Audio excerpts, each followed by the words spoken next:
जय हिंद दोस्तों, मैं नागरिक पुलिस आरक्षी संदीप कुमार आप सभी का स्वागत करता हूं। आपको बता दें कि जैसा कि 10,000 सब्सक्राइबर पूरे हुए हैं और 10,000 लोग इस चैनल से जुड़ चुके हैं। और साथ ही आपको बताएं कि बहुत सारे कमेंट्स ये भी आ रहे हैं कि हम कितना क्वेश्चन सही करके आए हैं उत्तर प्रदेश पुलिस के लिए। जैसा कि आपको बताएं, हम 2 बार जैसा कि उत्तर प्रदेश पुलिस में क्वालिफ़ाई हो चुके हैं, 2 बार एग्ज़ाम क्लियर कर चुके हैं। कोई गाइड करने वाला था नहीं, तो हम और खुद से पढ़ते थे। और जैसे कि आपको बताया हम किस तरह पढ़ते थे, जैसे कि जब हम पढ़ रहे थे, तैयारी कर रहे थे, तो साथ का कोई मतलब उस तरह के आस-पास मिल जाए तैयारी करने वाला, बताए कि ऐसे-ऐसे तैयारी किया जाता है। लेकिन हमें पता था, जैसे कि यूट्यूब पे हम देखते थे जो लोग तैयारी करते थे, पढ़ाते थे, तो फिर तैयारी करते थे। हम जानते थे कि अगर इनसे ज़्यादा क्वेश्चन करके आएँगे तो हमारा सिलेक्शन हो जाएगा। लेकिन हमें ये नहीं पता था कितना क्वेश्चन सही करके आना है, बस ये जानते थे अधिक क्वेश्चन करके आएँगे। तो जैसे कि पहली बार उत्तर प्रदेश पुलिस में अप्लाई किए थे 41,520 में, तो हम अप्लाई कर दिए। पहली बार एग्ज़ाम देना था तो हमें कुछ पता भी नहीं था, पता लग रहा था कि 160 क्वेश्चन पूछा जाएगा। तो 160 क्वेश्चन पूछा जाएगा, जिससे 41,520 में हमारा सिलेक्शन नहीं हुआ था। डॉक्यूमेंट वेरिफिकेशन में अनफिट हो गया था, भले ही सिलेक्ट हो गया था रिटन एग्जाम में, लेकिन डॉक्यूमेंट वेरिफिकेशन में अनफिट हो गया था। उसके लिए वीडियो बनाए हैं, आप भी देख लीजिएगा। डॉक्यूमेंट ठीक ठाक लगाइएगा, कोई दिक्कत ना हो। तो आपको बताएं कि जब हम अप्लाई कर दिए, 150 क्वेश्चन पूछा गया था उस समय, तो तैयारी पूरी तरह करते थे। जैसे कि अकेले अगर तैयारी करो तो बड़ा बोरिंग सा महसूस होता है, सोचते हैं आज नहीं कल कर देंगे, कल नहीं परसों कर लेंगे, या पढ़ने का मन नहीं करता, बड़ी दिक्कत होती है, अंदर से इच्छा नहीं करती है कि लगातार वही वही पढ़ते जाओ। तो हम क्या करते थे, हफ्ते में पूरा पढ़ते थे। बस संडे या सोमवार रख लेते थे जिस दिन प्रैक्टिस सेट हल करना रहता। प्रैक्टिस सेट जब हल करते थे, जो जो क्वेश्चन जिस जिस चैप्टर का नहीं आता था उसको टिक लगा लेते थे। और टिक लगाने के बाद जैसे कि रीजनिंग का कुछ क्वेश्चन नहीं आ रहा है, उसको टिक लगा लिए। उस चैप्टर को जब अगले दिन से तैयारी करते थे पूरे हफ्ते, तो फिर यूट्यूब से ढूंढ के या किताब से ढूंढ के उसी तरीके का क्वेश्चन हल करते थे। फिर उसके बाद अगले हफ्ते जब फिर प्रैक्टिस सेट मारते थे, फिर जो क्वेश्चन फंसता था, फिर उसको अगले दिन से तैयारी करना शुरू कर देते थे, इधर उधर से पढ़ना शुरू कर देते थे। तो कुछ इस तरह से हम पढ़ते रहते थे। और साथ ही जब आपको बताए, सबसे इंटरेस्टिंग बात ये है कि जब हम एग्जाम दिए तो फिर वहां पे देखे चले आए, जितना हमें आ रहा था उतना करके चले आए। हम तो कहे देखा जाएगा, नहीं होगा तो फिर कुछ सी वैकेंसी में देखेंगे, लेकिन जितना आ रहा है उतना करके आते हैं। जब हम करके आए तो फिर उसके बाद हमारा एक दोस्त था जो मतलब अच्छा खासा तैयारी की भी किया था, ऐसी बात नहीं है, लेकिन वो 108 या 10 क्वेश्चन लगभग सही करके आया था, और हम 90-92 क्वेश्चन सही करके आए। मिला कहा क्या कर रहे थे यार, 90-92 क्वेश्चन में क्या होने वाला है, हम 108-10 क्वेश्चन करके आए। हम कहे पहली बार यार एग्जाम दिए थे, हमें कुछ खास पता भी नहीं था। तो फिर कहा कि चलिए कोई बात नहीं।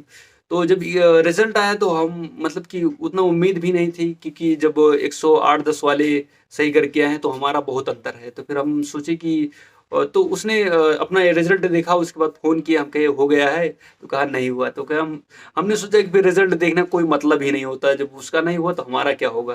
तो उसके बाद फिर हम नहीं देखे, तो हमारा भाई हमारा रिजल्ट रिजल्ट चेक कर लिया, और चेक किया तो फिर उसमें क्वालिफाई था, और फ़ोन किया, फ़ोन करके बताया कि क्या नाम है, आप सेलेक्ट हो चुके हैं। हम कहे कैसे सेलेक्ट हो चुके हैं, 90-92 क्वेश्चन में कोई सेलेक्ट होंगे, नॉर्मलाइजेशन में बहुत ज़्यादा होगा, 4-6 नंबर बढ़ जाएगा।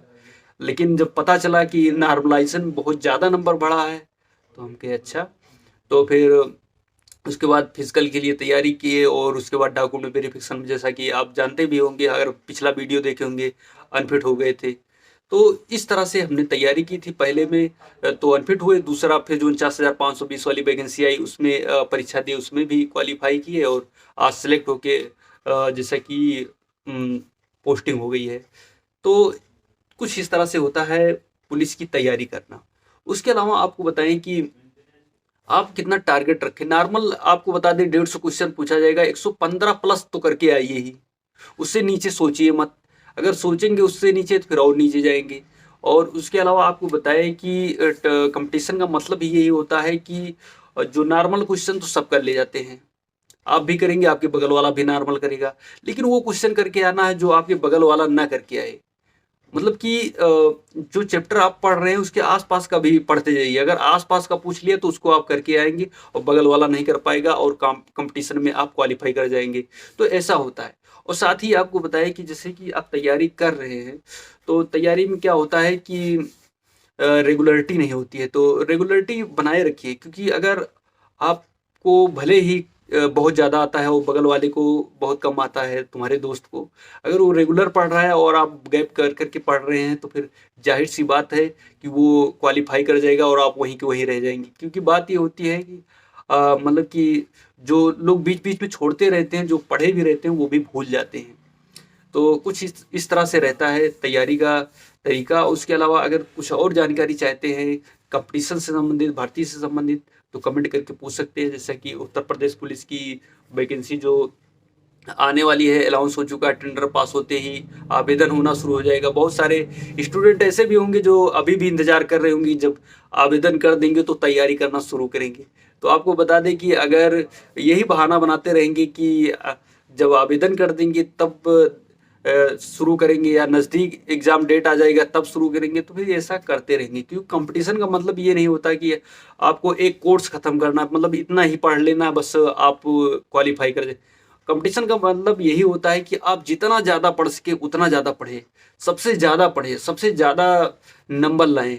तो कुछ ये रहता है। तो फिर आप भी अगर मतलब ये सोच में अगर पड़े रहेंगे कि आज नहीं तो कल पढ़ लेंगे, तो ये बहुत बड़ी गलती करेंगे। क्योंकि अब तो ये भी हो चुका है कि वैकेंसी आएगी। अब तो ये नहीं है कि नहीं आएगी, लेट लपेट 2-4 महीने चाहे जितना लेट आएगी, लेकिन आएगी। तो अभी से तैयार रहिए और आपको ज़रूरत है कि पूरी तरह से तैयार रहें। जब भी एग्ज़ाम हो पूरी तरह से एग्ज़ाम दीजिए, पूरे जोश और जज्बे के साथ, और क्वालिफाई कर जाइए। और साथ ही आपको बताएं कि जो भर्ती का एक वो होता है प्रोसेस, उसमें बहुत लोग घबराहट रहती है। हमें खुद घबराहट था कि मतलब कैसे क्या होगा, कहाँ क्या जाना होगा। लेकिन आपको बताएं कि कोई खास नहीं रहता। बस बात ये रहती है कि आपको कॉन्फिडेंस होना चाहिए। एग्ज़ाम देने जाएँ तो कॉन्फिडेंस होना चाहिए। ऐसा नहीं कि बस आप एग्ज़ाम देने गए, अगर नहीं कर पाएँगे तो ये हो जाएगा, वो हो जाएगा। अरे जितना आप पढ़े हैं उतना आप परीक्षा में दे के आएँगे। बस यही समझिए कि जितना आपको आ रहा है उतना ही करिए। ये मत सोचिए कि कोई ज़्यादा कर जाएगा। उस दिन तो सोचिए ही मत। अगर सोचना है तो 2-4 महीने पहले सोचिए कि हमें इतना करके आना है। तो इसी के साथ आपसे मिलेंगे नेक्स्ट वीडियो में।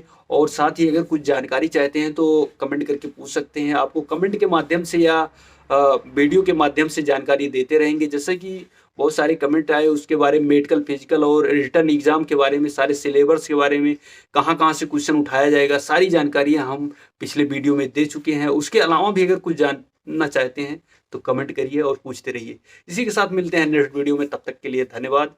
जय हिंद।